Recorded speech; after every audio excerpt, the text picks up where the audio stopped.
distraction. In this video, I'm showing you how to use an ultra-wide-angle lens to shoot environmental portraiture. I'm sharing with you 4 tips on what to do and what not to do to get the best shots and to minimize distortion.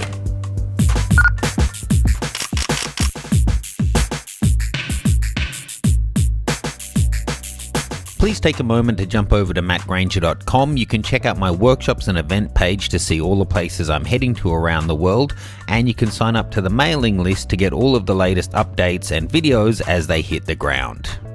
So longer focal lengths like 85 to 105 millimeters are kind of classics in the portraiture world because they offer a lot of advantages. One, they give great separation and compression, so you can get great blur in your background whilst minimizing the amount of distraction that's behind your subject. And at that focal length, you're pretty much free of distortion, so you can replicate the person's face in an accurate way. But you can use all focal lengths for portraiture. I regularly use 14mm through to 200. Here I'm shooting with the 15mm distagon from Zeiss on my D800, so I get the true 15mm field of view.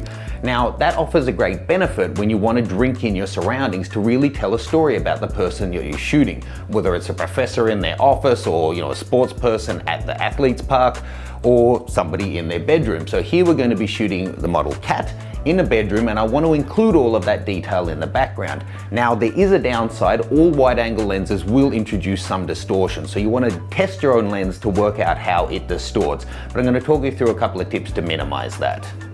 So keep in mind that a super wide angle lens gives you a huge field of view. Going from something like 20mm down to 19, you add a lot more width than you do say going from 85 down to 84. As a percentage it's greater and you really start to drink in a lot of the environment.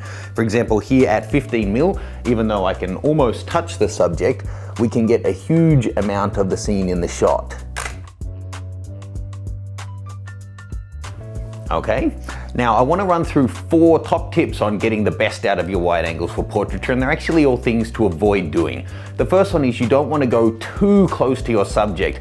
Even though the lens will let you focus super close, if you do that, it's going to create a kind of distortion where everything's stretched to the middle and the person's face takes on an unusual shape. So, too close. I've got to actually come up, otherwise it's Here, looking at the shots uncorrected, you can see it is making her face kind of bulbous, and then the closer you get, the more extreme it's going to be. The second thing is to keep your subject away from the edges of the frame, especially the corners. Anything right in the corner is going to be stretched out into the corner. If you like it, then you should have put a ring on it.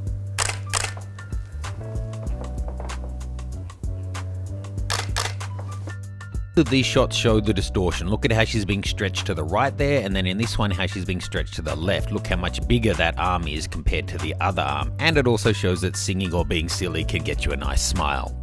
Third thing, and this is a really important one, I see this so often, it's actually true for all focal lengths, but especially so on a wide angle, is you want to keep your lens as close as possible to horizontal, whether you're shooting portrait or landscape orientation. If you're leaning down, anything at the top is going to be exaggerated and stretched up. Likewise, if you're pointing up, anything at the bottom is going to be exaggerated. Now for all of these shots, I'm really exaggerating it to emphasize the kind of distortion I'm talking about. This Zeiss lens actually has a great low amount of distortion, but using them on these extreme angles, you can get some really shocking and funny results. But you can use it actually for creative effect. And the final one, if you're going to be editing the shots later and maybe applying a lens profile to take out any kind of distortion, you want to shoot wide, because when it applies that, it's likely to stretch your image in, and that's going to mean you lose some parts of the image. So shoot wider than you think you're going to need for the final shot if you are introducing unacceptable distortion.